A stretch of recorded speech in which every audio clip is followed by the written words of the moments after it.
नमस्कार, मी अतुल कुलकर्णी. लोकमत.com च्या ground zero कार्यक्रमात आपल्या सगळ्यांचं स्वागत. अमेरिकेची निवडणूक नेमकी कशा पद्धतीने होते, तिथली राजकीय व्यवस्था कशी आहे, निवडणुकीची पद्धती कशी, तिथलं अर्थकारण कसं आहे, अनेक मुद्द्यांवर आपल्याला विस्तृतपणे माहिती दिली ज्येष्ठ पत्रकार, राज्यसभा सदस्य आणि ज्यांनी अनेक वर्ष अमेरिकेची निवडणूक कव्हर केली असे श्री कुमार केतकरजी यांनी. कुमार केतकरजी लोकमतचेही संपादक होते आणि अत्यंत विस्तृत अशी माहिती त्यांनी दिली. केतकर साहेब, आज आता दुसऱ्या भागात मला आपल्याला काही प्रश्न असे विचारायचे आहेत की ज्या पद्धतीने पहिलं डिबेट तिथे झालं, म्हणजे भारतात असं होत नाही पण अमेरिकेत ही पद्धत आहे की दोन्ही अध्यक्ष, दोन्ही उमेदवार हे एका व्यासपीठावर येऊन बोलतील. पहिली जी डिबेट झाली तिथे जो बायडन आणि डोनाल्ड ट्रम्प यांची, त्याविषयी प्रचंड टीका सगळ्या माध्यमांमधून येते. अमेरिकेच्या वर्तमानपत्रातून तर आली, पण बाकी जगभरात सगळीकडे त्याच्यावर टीका होतीये. एक त्या डिबेटला प्रतिष्ठा आहे, तर ती प्रतिष्ठा कालच्या डिबेटनी घालवली की काय? तुम्ही त्या डिबेटकडे कसं बघता? पहिली गोष्ट म्हणजे आपण हे लक्षात घेऊया की डिबेटची जी पद्धत आहे ही काही खूप पूर्वीची नाहीये. मुख्यतः टेलिव्हिजनचा विस्तार झाल्यानंतर या डिबेट्सना महत्व प्राप्त झालं. सगळ्यात पहिलं महत्वाचं डिबेट होतं म्हणजे निक्सन आणि केनेडी, 1960 सालचं डिबेट होतं. आणि त्याच्यामध्ये केनेडी त्या डिबेटमध्ये पुढे गेले होते, निक्सन मागे पडले, पुढे केनेडी निवडून पण आले. त्याच्यामुळे असं एक वातावरण तयार झालं की जो डिबेटमध्ये लोकांना वळवू शकतो, आपल्या बाजूने वळवू शकतो, तोच पुढे अध्यक्षपदी जातो, अशी एक साधारणपणे भावना तयार झाली. प्रत्यक्षात त्याच्यामध्ये किती तथ्य आहे याचा काही स्टॅटिस्टिकल स्टडी झालेला नाही. असे 3 डिबेट होतात. त्यातलं पहिलं डिबेट परवा झालं. आता 1960 पासून, म्हणजे त्याच्या अगोदरपासून पण टेलिव्हिजनवरती ही डिबेट होतात आणि ताबडतोब टेलिव्हिजनवरती त्याचं ओपिनियन पोल पण, म्हणजे लोकांच्या मताचा कौल घेण्यात येतो. त्याच्याबद्दल वर्तमानपत्रात चर्चा होते. त्या डिबेटच्या अगोदर आणि डिबेटच्या नंतरही त्या डिबेटबद्दल चर्चा होत राहते. कारण असा एक समज आहे की त्या डिबेटमध्ये कोण कसं परफॉर्म करतो, कोण कसं मुद्दे मांडतो, ह्याच्यावरती त्याचं राष्ट्राध्यक्षपद अवलंबून असतं. आता वस्तुस्थिती अशी आहे की ह्या राष्ट्राध्यक्षपदाच्या होणाऱ्या या डिबेटमध्ये किंवा चर्चासत्रामध्ये ते दोघे जण असतात आणि त्याच्यासाठी 3 पत्रकार निवडलेले असतात आणि ते पत्रकारांच्या तर्फे निवडले जातात. ते स्वतंत्र प्रकरण आहे आणि त्या पत्रकारांमध्ये 3 नामवंत आणि अतिशय स्वतंत्र विचाराचे असे पत्रकार त्या दोघांना अतिशय कठीण प्रश्न विचारतात. म्हणजे स्वतः राष्ट्राध्यक्ष तिथे असले तरी त्यांच्या मनावरती दडपण येत नाही. ते त्याला थेट काही अडचणीचे प्रश्न विचारू शकतात. कालची परिस्थिती म्हणजे काल पहिलं डिबेट झालं, अजून थोड्या दिवसात दुसरं होईल आणि मग तिसरं डिबेट होईल आणि तसंच व्हाईस प्रेसिडेंट, उपाध्यक्ष पदाचं सुद्धा डिबेट होतं. तर ह्या कालच्या डिबेटमध्ये अशी अपेक्षा होती की अमेरिकेसमोर आत्ता जी मोठी आव्हानं आहेत, म्हणजे अंतर्गत सामाजिक आव्हान आहे, गौरवर्णीय आणि कृष्णवर्णीय यांच्यामधलं आर्थिक आव्हान आहे. अमेरिका अतिशय मोठ्या आर्थिक अरिष्टात चाललेली आहे. कोरोनाचं अत्यंत मोठं आव्हान आहे, कारण कोरोनामध्ये जवळजवळ 2 लाख लोक मेलेले आहेत आणि खुद्द ट्रम्प एकदा असं म्हणले की मला 5 लाख जरी मेली तरी आश्चर्य वाटणार नाही. अंदाज जर द्यायचा झाला तर व्हिएटनाम युद्धामध्ये अमेरिकेचे फक्त 55,000 लोक मेले आणि या कोरोनाने गेल्या फक्त 8 महिन्यामध्ये त्या अमेरिकेच्या काही वर्षांमध्ये, म्हणजे 1963 मध्ये ते युद्ध सुरू झालं, 75 संपलं, ते 12 वर्षात त्यांचे 55,000 लोक मेले. इथे 12 महिने व्हायच्या आत 2 लाख लोक कोरोनाने मेलेले आहेत.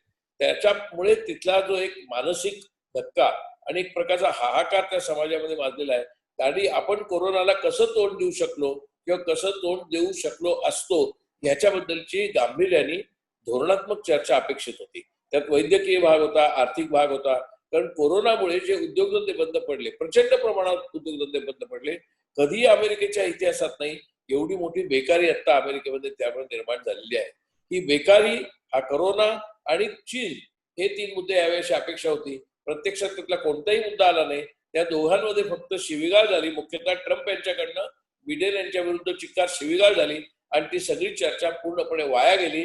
कित्येक लोकांनी तर त्याला gutter level discussion, gutter level debate असं त्याचं वर्णन केलं. ज्या पद्धतीने ट्रम्प सातत्याने बायडनला थांबवत होते आणि त्यामुळे बायडननी देखील चिडून जाऊन शटअप असं विधान केलं, एखाद्या उमेदवारांनी विद्यमान राष्ट्रपतीला शटअप म्हणणं हे देखील अमेरिकेत फार असभ्यपणाचं मानलं जातं. आणि याच्या आधी देखील जेव्हा तो श्वेतवर्णीय एक माणूस मारला गेला त्यावेळी तिथल्या एका पोलीस अधिकाऱ्यांनी, जो गोरा होता, त्यांनी अशी टीका केली की तो बोलताना म्हणाला की ट्रम्प यांनी गप्प राहावं, आम्हाला आमचं काम करू द्यावं. त्यांनी देखील शटअप शब्दाचा वापर केला होता. या छोट्या छोट्या गोष्टी आपल्याला वाटतात, पण अमेरिकेच्या निवडणुकीत ह्या किती महत्वाच्या ठरतात? त्या महत्वाच्या असतात म्हणजे अशा पातळीवरती की कोणत्याही उमेदवाराची सुसंस्कृतता, सभ्यता आणि एकूण समाजात त्यांच्या बघण्याचा दृष्टिकोन हा त्यातनं प्रगट होतो, म्हणून त्याला महत्व आहे. परंतु त्याच्यामुळे मतदारावरती काही फार मोठा परिणाम होतो असं मलाही वाटत नाही. परंतु त्याच्यामुळे त्याची संस्कृती दिसते आणि ती संस्कृती कशी आहे याच्यावरती मतदान मात्र अवलंबून असतं. आणि आतापर्यंत लोकांनी पाहिले तर बिल क्लिंटन यांची एक सभ्य सुसंस्कृत भाषा ही त्यांनी पाहिलेली आहे. याच्यापूर्वी केनेडीच्या काळात पाहिलेली आहे. त्यामुळे आता ट्रम्प जी भाषा वापरतात, शिवाय ट्रम्प जो व्यवहार करतात, ट्रम्प जे वागतात, विशेषतः स्त्रियांबद्दल ते अतिशय अश्लील आणि अपमानकारक बोलतात. परंतु त्याच्यामुळे लगेच स्त्रिया त्यांच्या विरुद्ध गेल्या असं नाही. गेल्या मागच्या वेळेला मगाशी म्हटल्याप्रमाणे 30 लाख मतं जास्त मिळाली होती हिलरी क्लिंटनला. पण त्यांच्याकडच्या निवडणूक पद्धतीची जी रचना आहे त्याच्यामुळे ट्रम्प निवडून आले. आता ट्रम्प यांना असं वाटतंय, आणि इतकंच काय, त्यांनी असं जवळजवळ म्हटलेलंच आहे की मला जरी आता निवडणुकीत मी हारलो दोन्ही पद्धतीने, म्हणजे जास्त मतं, कमी मतं आणि एकूण राज्यांची मतं, तरी सुद्धा मी सोडणार नाही. माझं व्हाईट हाऊस मधली जागा मी सोडणार नाही. कारण पोस्टल बॅलेट जे आहे त्याचं पूर्ण काउंटिंग झाल्याशिवाय आणि ते फ्रॉड नाही त्याच्यात हे सिद्ध झाल्याशिवाय मी सोडणार नाही. अशा प्रकारचा एक उर्मटपणा, बेमुरतपणा, हट्टीपणा, ढोंगीपणा आणि शिवीगाळ हे ट्रम्पनी नवीन सूत्र अमेरिकन राजकारणात आणले. अशा प्रकारचं अमेरिकन राजकारणात कोणत्याही उमेदवारांनी वर्तन केलेलं नाही. त्यामुळे ट्रम्प यांच्या विरोधात अनेक रिपब्लिकन पक्षाचे लोकही गेलेले आहेत की अशा प्रकारे अध्यक्षपदाची निवडणूक होता कामा नये. काल ज्या पद्धतीने ती डिबेट झाली ती पाहिल्यानंतर एक मतप्रवाह असा देखील आहे की जे कट्टर अमेरिकन आहेत किंवा ज्यांना आपण आपल्या भाषेत भक्त म्हणू, ते जे ट्रम्प भक्त आहेत ते आणखी चवताळून उठले म्हणू, किंवा आणखी ते हुशारकीने वाहून चाललेत की नाही आता ट्रम्प येणारच. आणि कुठेतरी ट्रम्पने डेलिबरेटली केलं असं वाटतं कालच्या सगळ्या एपिसोड पाहिल्यावर. काही प्रमाणात जाणून बुजून केलंय, पण ट्रम्प प्रत्येक गोष्ट जाणून बुजून करतात असं नाही. ते कित्येक वेळेला स्वतःच्याच भूमिकेच्या विरोधातही भूमिका घेतात. उदाहरणार्थ त्यांनी कोरोनाच्या संबंधामध्ये ज्यावेळेला कोरोना डिटेक्ट झाला त्यावेळी म्हणले कोरोना वगैरे सगळं फालतू आहे, काय नॉर्मल फ्लू आहे आणि ह्याला काही किंमत द्यायचं कारण नाही असं ते म्हणले. त्याच्यानंतर 4 महिने ते म्हणले कोरोना अत्यंत गंभीर आहे आणि कोरोनाचा विचार केल्याशिवाय आपल्याला पुढे जाता येणार नाही. 5 लाख लोक सुद्धा मरतील, कोरोनाचा गंभीर विचार झाला पाहिजे. प्रथम ते म्हणले आपल्याला केवढ्या व्हेंटिलेटरची वगैरे गरज नाही, मग म्हणले आपल्याला प्रचंड व्हेंटिलेटरची गरज आहे. त्यामुळे ट्रम्प यांची विधानं ही ती तात्कालिकच असतात. परंतु याच्या पाठीमागे मात्र त्यांचं धोरण असं आहे की जो गौरवर्णीय किंवा श्वेतवर्णीय समाज जो आहे तो जर कन्सॉलिडेट झाला तर मग अल्पसंख्यांची जी एकजूट होईल, म्हणजे हिस्पॅनिक म्हणजे जे स्पॅनिश बोलणारे आहेत, कृष्णवर्णीय आहेत, काही प्रमाणात भारतीय आहेत, चीनी आहेत, असे अमेरिका एक मेल्टिंग पॉट आहे. तिकडे सगळ्या देशातले लोक आहेत आणि ते तिकडे नागरिक झाले आहेत. तर त्यांच्या विरोधामध्ये जर फक्त श्वेतवर्णीय अमेरिकेचा गर्विष्ठ असा एक भाग मानणारा, अभिमान बाळगणारा जर एकत्र आला तर आपण निवडून येऊ हे गणित त्यांच्या मनामध्ये नक्की आहे. परंतु त्यांना जो धक्का बसलाय तो हा की अनेक गौरवर्णीय तरुण हे मुख्यतः कृष्णवर्णीयांच्या बाजूने गेलेत किंवा त्यांना ट्रम्प यांचं वर्तन मान्य नाही, ट्रम्प यांचं धोरणही मान्य नाही. ट्रम्प यांच्या काळात इकॉनॉमिक्सची चांगली व्यवस्था झाली की नाही याच्यावर वाद चालू आहेत. कारण जरी अनएम्प्लॉयमेंट वाढली असली तरी मार्केट ठीक आहे. त्याच्यामुळे ते असे दोन्ही पद्धतीने चर्चा चालू आहेत की मार्केट ठीक आहे ना म्हणजे इकॉनॉमी चांगली आहे, आणि बेकारी वाढली ना मग ठीक आहे ती वाढ बदलता येईल. तसं बघितलं तर बायडन यांच्या बाजूनी आता बराक ओबामा आणि त्यांना मानणारा वर्ग देखील मोठ्या प्रमाणावर बायडनच्या बाजूनी झुकल्याचं बोललं जातं तिकडे. हो, नॅचरली बायडनच्या बाजूने कोण आहेत मुख्यतः, तर जी संपूर्ण एक सभ्य सुसंस्कृत डेमोक्रॅटिक परंपरा आहे ते लोक त्यांच्या बाजूने आहेत. म्हणजे ओबामा पण त्यांच्या बाजूने आहे, हिलरी क्लिंटन त्यांच्या बाजूने आहे, बिल क्लिंटन त्यांच्या बाजूने आहे, अल गोर त्यांच्या बाजूने आहे. आणि तसं पाहिलं तर ट्रम्प यांच्या बाजूने रिपब्लिकन पूर्णत्वाने उतरलेले नाहीत. कारण ट्रम्प यांचं वर्तन रिपब्लिकनला सुद्धा मान्य नाही, ही शिवीगाळ, हा असंस्कृतपणा मान्य नाही. पण त्यांना हेही वाटतं की हा असंस्कृतपणा आणि ही शिवीगाळीची भाषा एका विशिष्ट वर्गामध्ये, एका विशिष्ट गौरवर्णीय वर्गामध्ये अतिशय लोकप्रिय आहे. आणि त्यामुळे ट्रम्प त्यांच्या ह्या लोकप्रियतेच्या आधारावर आपण बिनधास्त आहोत ही जी ते भाषा वापरतात त्यातनं त्यांना प्रतिमाशी निर्माण करायची. आपण एक बिनधास्त आहोत, आपल्याला कोणत्याही परंपरा, कोणत्याही असल्या संस्कृती वगैरे अशा सभ्य गोष्टींची काही गरज नाही. आपण लोकांचे प्रतिनिधी आहोत, जिनीन लोकांचे प्रतिनिधी आहोत आणि लोकांची भाषा आपण बोलतो, असा आविर्भाव आणून त्यांनी अनेक लोकांना वश करून घेतलं. हे खरं आहे. ट्रम्प यांना असं वाटतं की आता सुद्धा आपण तसं करू शकू, म्हणून ट्रम्प भक्त जे लोक आहेत किंवा ट्रम्पच्या बाजूचे जे लोक आहेत ते असं म्हणतात याच्याचमुळे आम्ही जिंकू. आता आपण काहीच सांगू शकत नाही. पण या निवडणुकीमध्ये महत्वाचे मुद्दे, जसं आपण म्हणालात की कोरोनाचा मुद्दा अमेरिकेसाठी किती महत्वाचा आहे, आणि या निवडणुकीत म्हणजे कालचं डिबेट तर अत्यंत वाईट पातळीवरचं होतं, पण तरी देखील या निवडणुकीमध्ये अमेरिकेत कोणते मुद्दे महत्वाचे वाटतात आपल्याला आणि ते चर्चेत आहेत? सगळ्यात महत्वाचा मुद्दा अमेरिकेत आहे, म्हणजे असायला हवा चर्चेमध्ये, तो म्हणजे त्यांची अर्थव्यवस्था.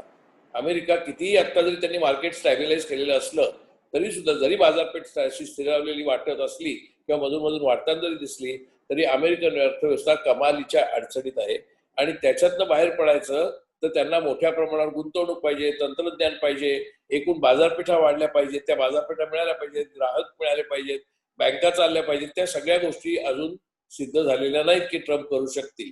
त्याच्यामुळे पहिला प्रश्न आर्थिक आहे. त्या आर्थिक प्रश्नाला निगडीत प्रश्न काय आहे, तर चीनमधनं मोठ्या प्रमाणावरती वस्तू अमेरिकेमध्ये येतात. प्रचंड प्रमाणावरती वस्तू चीन निर्यात करतं आणि अमेरिका आयात करतं. त्यांच्याकडे एक 99 सेंट शॉप्स असतात. त्या 99 सेंट शॉप तर जवळजवळ सगळ्या चिनी वस्तूंनीच भरलेलं असतं आणि चिनी सगळ्या प्रकारच्या वस्तू अमेरिकेमध्ये विकतात. म्हणजे अमेरिकेचा जो राष्ट्रध्वज आहे किंवा लिबर्टी स्टॅच्यू आहे त्याच्या प्रतिकृती सुद्धा चीनमध्ये बनतात. अमेरिकेचा राष्ट्रध्वज सुद्धा चीनमध्ये बनतो आणि तिकडे विकला जातो. आय लव्ह अमेरिका म्हणून जे टी शर्ट असतात, आय लव्ह न्यूयॉर्क, ते पण चीनमध्येच जमत होते. आता त्यांनी काय केलंय, त्यांनी चीनमध्ये गुंतवायचे नाहीत पैसे असा दंडक अमेरिकन कंपन्यांना घातलाय. त्याच्यामुळे स्वाभाविकच एक वेगळ्या प्रकारची अडचण तिथल्या भांडवलदार वर्गाला झालेली आहे. कारण चीनला ते आता पूर्णपणे बायकॉट करतात. चीनला आंतरराष्ट्रीय बाजारपेठेतनं अमेरिकेच्या बाजूनी ते बहिष्कृत करतात आणि त्यासाठी ते युरोपला वश करतात. पण युरोप पूर्ण वश झालेला नाही, आशियाही पूर्ण वश झालेला नाही. त्याच्यामुळे मुख्य प्रश्न जो आहे तो अमेरिकेची अर्थव्यवस्था चीनला पूर्णपणे वाळीत टाकून कशी वाढू शकेल, म्हणजे चीनचे राजकीय संबंध, आर्थिक संबंध, व्यापारी संबंध, याचा हा एक अत्यंत मोठा प्रश्न आहे. कारण आर्थिक अरिष्ट हे आता अमेरिकेचं महत्वाचं आव्हान आहे.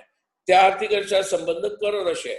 कारण यातला हा आर्थिक अरिष्टाचा मुद्दा प्रकर्षाने पुढे आला तो कोरोना नंतर आला. त्याच्यामुळे कोरोना, आणि मग त्यांनी असा प्रचार केला की कोरोना चीनमधनं आला किंवा कोरोना चीनच्या प्रयोगशाळेत तयार झाला. त्याला काही पुरावा मिळाला नाही. अमेरिकेतल्याच वैज्ञानिकांनी सांगितलं असं काही नाहीये, तो चीनमध्ये मिळाला, चीनच्याही लोकांना तो झालेला आहे. त्यामुळे तो चीनने काही प्रयोगशाळेत बनवून अमेरिकेकडे पाठवलेला नाही, हे आता सिद्ध झालंय. त्यामुळे आता कोरोनाचे मृत्यू किंवा कोरोनामुळे तयार झालेलं आर्थिक अरिष्ट हे एक दुसरं आव्हान आहे. आणि कोरोनाला कशा पद्धतीने ट्रीट करायला हवं होतं याच्याबद्दल ट्रम्प यांचा जो काही व्यवहार होता तो चुकीचा होता, असं बिडेन आणि डेमोक्रॅट्सचं नव्हे, सगळ्या मीडियाचं म्हणणं आहे. अमेरिकेतले जवळजवळ 90% जास्त वर्तमानपत्र आणि टीव्ही चॅनल हे ट्रम्प यांच्यावरती पूर्णपणे वैतागलेले आहेत, ते ट्रम्पच्या विरोधात आहेत. त्याचं कारण विचारसरणी नाहीये, त्याचं मुख्य कारण ट्रम्प यांचं वर्तन, ट्रम्प यांची भाषा आणि ट्रम्प यांनी बेमुरतपणे केलेली धोरणं. त्यांच्यामध्ये सगळा विचार करून सिनेटला, हाऊस ऑफ रिप्रेझेंटेटिव्हला, ज्युडिशरीला, विचारवंतांना एकत्र आणून असा धोरण ठरवायला हवं. ते स्वतःच्या मनमानी पद्धतीत धोरण चालवत असतात, म्हणून त्यांना विरोध आहे. स्वाभाविकच नुसता डेमोक्रॅट आणि रिपब्लिकन असा आता भेद राहिलेला नाही, तो श्वेतवर्णी आणि कृष्णवर्णी आणि इतर अल्पसंख्याक असा राहिलाय. चांगली सभ्य सुसंस्कृत माणसं आणि असंस्कृतपणा असा पण एक भेद राहिलाय. ईस्ट आणि वेस्ट कोस्ट एका बाजूला आणि मधली अमेरिका दुसऱ्या बाजूला असा एक राहिलाय. धर्म म्हणजे धर्मवाद हा जो मधल्या अमेरिकेत आहे तो एका बाजूला आणि सेक्युलर विदर्भीवाद असा दुसऱ्या बाजूला आहे. सुशिक्षित वर्ग आणि तुलनेने कमी शिक्षित वर्ग हा पूर्णपणे ट्रम्प यांच्या बाजूचा आहे आणि सुशिक्षित वर्ग पूर्णपणे ट्रम्प यांच्या विरोधात आहे. असे अनेक प्रकारचे थर उतरंडीत या तयार झाले आहेत. त्यामुळे ही निवडणूक अशा अनेक पद्धतीने अतिशय महत्वाची ठरणार. आता एक डिबेट झालेला आहे, दुसरं डिबेट होणार की नाही याच्यावरच आता प्रश्न निर्माण झालेला आहे. कारण जे काही त्या डिबेटमध्ये घडलं त्या अनुषंगाने उपाध्यक्षांची परत डिबेट वेगळी होणारच आहे. तर या सगळ्या डिबेटमधून एकंदरीत माझा हा शेवटचा प्रश्न आहे की या सगळ्या याच्यात तुम्हाला निवडणुकीचा निकाल काय येईल असं वाटतं?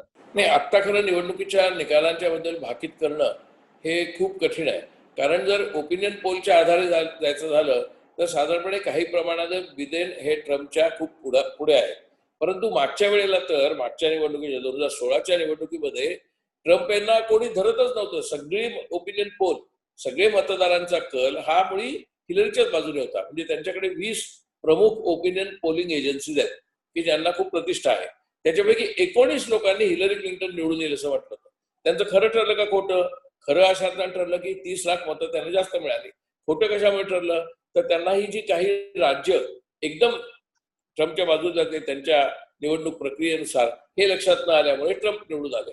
आता ह्या वेळेला सुद्धा आपल्याला हे सांगता येत नाहीये की जी 4 राज्य आहेत ज्याच्यावर जोरावरती ट्रम्प निवडून आला ती कसं मतदान करणार आहेत. एकूण जर विचारलं मतं कोणाला जास्त मिळतील असा साधा प्रश्न विचारला तर ती डेफिनेटली बिदेनला जास्त मिळतील. जो बिदेनला जास्त मिळतील हे अगदी सूर्यप्रकाश एक सहज सांगता येईल. परंतु ते जरी सूर्यप्रकाश इतकं स्वच्छ असलं तरी त्या निवडणूक प्रक्रियेमध्ये हा जो एक पेच आहे, हा जो एक तिढा आहे, तो तिढा पास करू शकेल का डेमोक्रॅटिक पार्टी याच्यावरती निवडणुकीचे निकाल अवलंबून आहेत. आणखी 2 ते 3 डिबेट बाकी आहेत. उपाध्यक्षाची डिबेट बाकी आहे. केतकर साहेब, आपल्याकडून आम्हाला नंतर येणाऱ्या डिबेट विषयी देखील समजून घ्यायला आवडेल. आपण आज आमच्याशी बोललात त्याबद्दल मनापासून धन्यवाद.